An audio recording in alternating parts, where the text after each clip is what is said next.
Ingrid Bergman revela a parte do corpo mais preciosa de Gregory Peck. Ingrid Bergman nasceu em 29 de agosto de 1915, em Estocolmo, Suécia. Desde a infância, sua vida foi marcada tanto pela beleza quanto pela tragédia.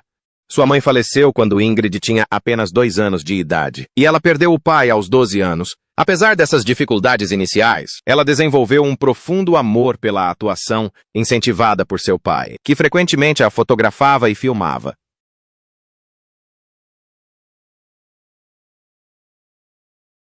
Essa exposição precoce às câmeras pareceu predestinar-lhe uma vida diante das telas.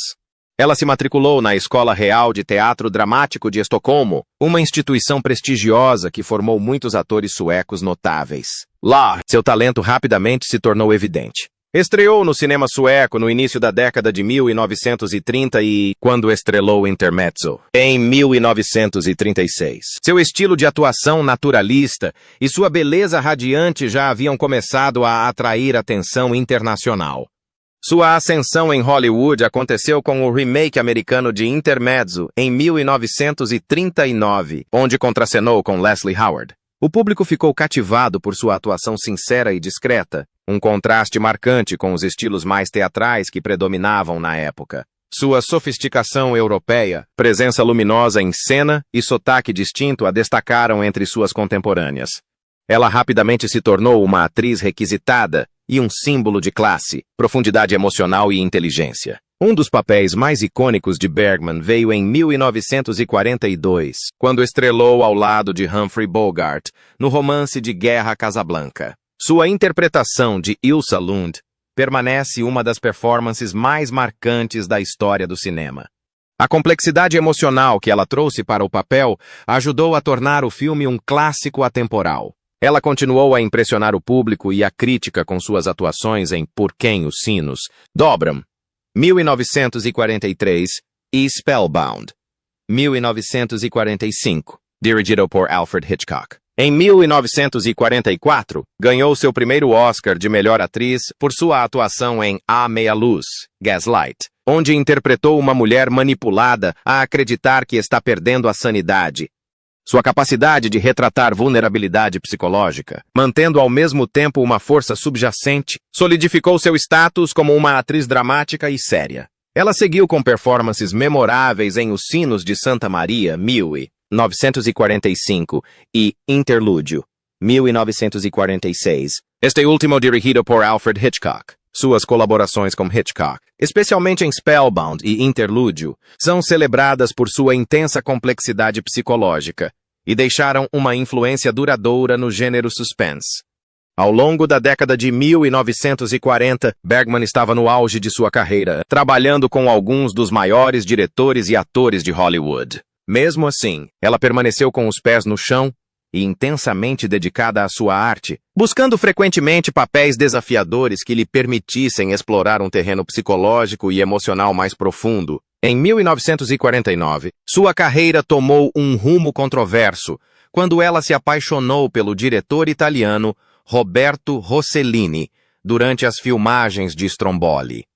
Na época, ela era casada e tinha um filho, e Rossellini também era casado. Seu caso extraconjugal e a subsequente gravidez com Rossellini levaram a um escândalo que abalou Hollywood e a afastou temporariamente da indústria cinematográfica americana. Apesar de ter sido condenada no Senado dos Estados Unidos e ostracizada pelos estúdios, Bergman se recusou a pedir desculpas por suas escolhas pessoais.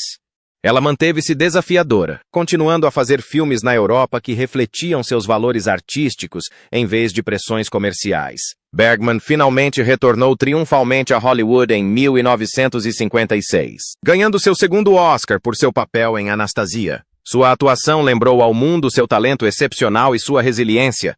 Ela conquistaria seu terceiro Oscar de melhor atriz coadjuvante em 1974 por Assassinato no Expresso do Oriente. No mesmo ano, fez uma interpretação comovente da primeira-ministra israelense Golda Meir no telefilme Uma Mulher Chamada Golda, que se tornaria sua última atuação, rendendo-lhe um Emmy e um Globo de Ouro. Ingrid Bergman, a icônica atriz sueca conhecida por suas brilhantes performances em filmes clássicos como Casablanca e Interlúdio, iniciou sua vida de casada em 1937, quando se casou com o Dr. Peter Arne Lindström, um neurocirurgião e pesquisador médico sueco. Na época, Bergman ainda estava no início de sua carreira cinematográfica e Lindström, uma figura calma e erudita, ofereceu-lhe estabilidade e apoio, enquanto ela navegava pelo imprevisível mundo do entretenimento. O casamento deles era considerado tradicional para os padrões da época, e eles se esforçaram para construir uma vida familiar em meio à crescente fama de Bergman. Juntos, tiveram uma filha, Pia Lindström, nascida em 1938.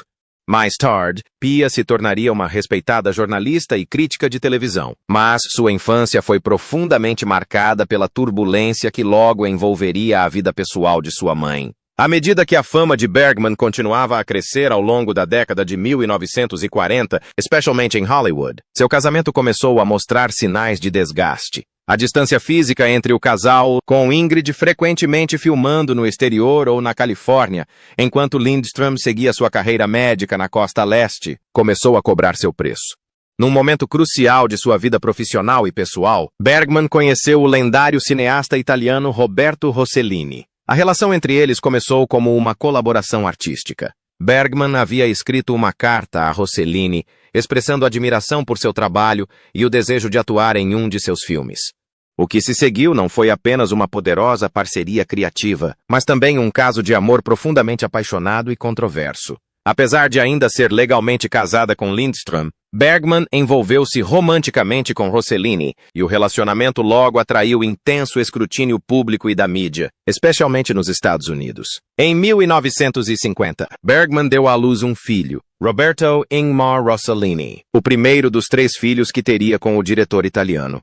A revelação do caso extraconjugal e o nascimento do filho provocaram um grande escândalo em Hollywood e entre o público americano, que antes a idealizava como uma estrela virtuosa e íntegra. A reação foi severa. Ela chegou a ser denunciada no plenário do Senado dos Estados Unidos como um exemplo de decadência moral na indústria cinematográfica, e muitos cinemas boicotaram seus filmes. Essa humilhação pública levou ao seu autoexílio de Hollywood. Após o nascimento do filho, Bergman divorciou-se de Lindström em 1950, pondo fim a um casamento de 13 anos marcado tanto por afeto quanto por um crescente distanciamento. Pouco depois, casou-se com Rossellini em uma cerimônia civil realizada no México, união que alimentou ainda mais o frenesi da mídia. Nos anos seguintes, o casal teve mais 2 filhos, as gêmeas Isabella e Isotta Ingrid Rossellini, nascidas em 1952. Isabella Rossellini se tornaria uma atriz e modelo de destaque, conhecida por filmes como Veludo Azul e por sua longa parceria com Alan Come. O casamento entre Bergman e Rossellini foi frutífero tanto artisticamente quanto pessoalmente complexo. Juntos, colaboraram em vários filmes, embora a maioria tenha recebido críticas e público mistos. Por fim, suas diferentes ambições profissionais e origens culturais criaram diferenças irreconciliáveis que levaram ao divórcio em 1957. Um ano depois, em 1958, Ingrid Bergman casou-se pela terceira e última vez, desta vez com Lars Schmidt, um produtor e empresário teatral sueco profundamente envolvido na introdução do teatro no estilo da Broadway na Escandinávia. Schmidt era uma figura culta e cosmopolita que compartilhava a herança escandinava de Bergman e sua paixão pelas artes. O relacionamento entre eles, embora por vezes testado pela distância e pelas exigências de suas respectivas carreiras, proporcionou a Bergman uma sensação de familiaridade e conforto. Schmidt frequentemente atuou como seu empresário e conselheiro durante essa fase da vida dela, apoiando-a em seu renascimento profissional no cinema europeu e americano. O casamento deles durou 17 anos, até que se divorciaram amigavelmente em 1975. Apesar da separação, permaneceram amigos próximos, e Schmidt continuou sendo uma figura de confiança na vida de Bergman até a morte dela em 1982. Ao longo de sua vida, os relacionamentos pessoais de Ingrid Bergman foram tão complexos e fascinantes quanto as personagens que ela interpretou nas telas. Seus casamentos refletiam sua busca constante por amor, estabilidade e realização criativa. Mesmo em meio aos desafios da fama e do escrutínio público, Nas páginas finais de sua autobiografia, Ingrid Bergman ofereceu um momento de vulnerabilidade e sinceridade que surpreendeu e cativou os leitores. Uma reflexão sobre o tempo em que trabalhou com Gregory Peck, o ator charmoso e profundamente sensível cuja presença há muito encantava o público. Embora a química entre eles nas telas já fosse lendária, Bergman levou sua lembrança um passo adiante, compartilhando uma memória íntima, quase reverent, do que ela chamava de a parte mais preciosa do corpo de Gregory Peck. Para o público, Peck era o epítome do galã alto e nobre, de ombros largos, voz grave e olhos escuros repletos de poesia silenciosa. Mas para Bergman, havia algo mais, algo íntimo, algo que só ela havia percebido por trás das lentes da câmera. Ela não escrevia com frivolidade, mas com admiração e uma espécie de reverência silenciosa. Não era a voz dele, embora fosse como um trovão aveludado, escreveu ela, e não era o rosto dele, embora fosse esculpido com a contenção de uma estátua romana. Não, eram as mãos dele. Sim, as mãos dele. Ela os descreveu como grandes, elegantes e expressivos, capazes de comunicar cenas inteiras sem uma palavra sequer. Quando Gregory tocava um objeto de cena, um cigarro, uma carta, uma mecha do meu cabelo, não era atuação, era algo sagrado, como uma oração. Suas mãos não apenas executavam movimentos, elas transmitiam paisagens emocionais inteiras, revelou Bergman. Eu costumava observá-las quando a câmera não estava focada em mim, hipnotizado. Eram fortes e delicadas ao mesmo tempo, como se pudessem acolher um coração frágil ou denunciar uma injustiça em um tribunal. Houve momentos, escreveu ela, em que as mãos dele contaram a história com mais força do que o roteiro. Em uma cena específica de Spellbound, quando o personagem de Peck, atormentado por amnésia e medo, estende a mão hesitante para o personagem de Bergman, não foi o diálogo que mais a comoveu, mas o tremor dos dedos dele, a tensão nos nós dos dedos, a hesitação no toque. Ele carregou todo o peso emocional daquela cena na maneira como seu polegar roçou minha bochecha, escreveu ela. E eu nunca me esqueci disso. Para Bergman, aquelas mãos passaram a representar mais do que meras ferramentas físicas de atuação. Tornaram-se um símbolo do próprio homem, de sua contenção, sua dignidade, sua silenciosa turbulência interior e sua imensa compaixão. Eram a única parte dele que revelava suas tempestades internas, escreveu ela. Todo o resto permanecia controlado, medido, mas suas mãos, essas sim, revelavam a verdade. A passagem não era apenas uma demonstração de admiração. Era um raro vislumbre das profundas correntes emocionais que definiam uma das duplas mais icônicas das telas de Hollywood. Talvez isso insinuasse um afeto passageiro que não ousou florescer completamente além dos limites do profissionalismo e do decoro. Talvez eu nunca tenha lhe dito, concluiu Bergman com melancolia, mas aquelas mãos magníficas, permaneceram comigo por muito mais tempo do que qualquer beijo. Ao compartilhar uma reflexão tão comovente, Ingrid Bergman não apenas humanizou uma lenda do cinema. Ela revelou a profundidade com que os artistas conseguiam se conectar de maneiras invisíveis para o público. E, ao fazer isso, concedeu aos leitores um vislumbre da profunda reverência que sentia por Gregory Peck, não apenas como ator, mas como um homem cuja melhor atuação, aos seus olhos, estava silenciosamente gravada no movimento de suas mãos.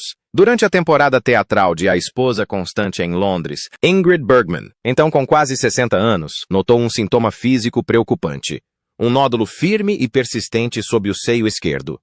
Alarmada, mas mantendo a compostura e o profissionalismo, ela procurou aconselhamento médico e foi submetida a um procedimento cirúrgico em 15 de junho de 1974, em uma clínica particular em Londres. O procedimento confirmou o que ela temia. O nódulo era maligno. Isso marcou o início de uma longa e corajosa batalha contra o câncer de mama. Apesar da gravidade do diagnóstico, Bergman recusou-se a abandonar sua exigente carreira ou os palcos que tanto amava. Sua postura estoica e a recusa em falar publicamente sobre a doença demonstraram seu compromisso de vida com o trabalho e sua elegância sob pressão. Enquanto trabalhava em Sonata de Outono, em 1978, papel que lhe renderia uma indicação ao Oscar e aclamação da crítica, Bergman descobriu um nódulo novamente. Com determinação silenciosa, interrompeu as filmagens para voltar a Londres e se submeter a outra cirurgia. O desgaste emocional e físico foi significativo, mas ela perseverou. Sua atuação em Sonata de Outono, dirigida por Ingmar Bergman, sem parentesco, foi amplamente considerada uma de suas melhores, repleta de uma profundidade emocional crua que muitos posteriormente especularam ter sido inspirada por sua própria luta pessoal. Pouco depois de sua segunda cirurgia, e ainda sofrendo as consequências dos tratamentos, ela começou os ensaios para a peça britânica para a televisão Águas da Lua, de 1978. Apesar da saúde debilitada, ela se dedicou à sua arte, recusando-se a deixar que a doença a definisse. Sua força diante de uma doença terminal talvez tenha sido demonstrada de forma mais profunda quando, em 1981, ela concordou em interpretar a primeira-ministra israelense Golda Meir na minissérie de televisão Uma Mulher Chamada Golda. Sabendo que sua saúde estava se deteriorando rapidamente, Bergman se dedicou ao papel com a mesma intensidade e graça que definiram sua carreira. As filmagens foram exaustivas, pois ela teve que lidar com as intensas exigências físicas do papel enquanto se submetia à quimioterapia. Seu corpo começou a se deteriorar rapidamente. O câncer metastatizou para a coluna, resultando no colapso da 12ª vértebra. Um pulmão parou de funcionar completamente e o outro estava praticamente inoperante, com apenas uma pequena porção do pulmão esquerdo ainda intacta. Ainda assim, ela concluiu as filmagens, surpreendendo seus colegas de trabalho e o público com sua resiliência e força. Após finalizar o projeto, que lhe renderia póstumamente um Primetime Emmy Award, Bergman se retirou para seu apartamento em Cheney Gardens, um bairro pitoresco de Londres. Lá, passou seus últimos meses praticamente confinada em casa, devido à doença e evitando a atenção do público e da mídia.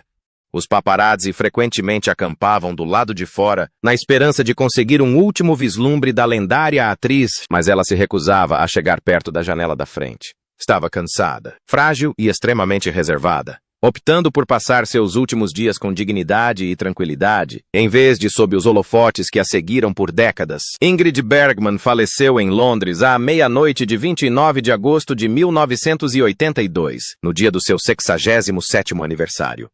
Ela faleceu em paz, rodeada por um pequeno grupo de entes queridos, incluindo seu ex-marido, o produtor teatral sueco Lars Schmidt, e 3 amigos próximos que se reuniram para um último brinde à sua vida naquela noite. Ao lado de sua cama, havia um exemplar de O Pequeno Príncipe, uma novela adorada de Antoine de Saint-Exupéry. Estava aberto em uma página próxima ao final, talvez refletindo a serenidade filosófica com que ela encarou a morte.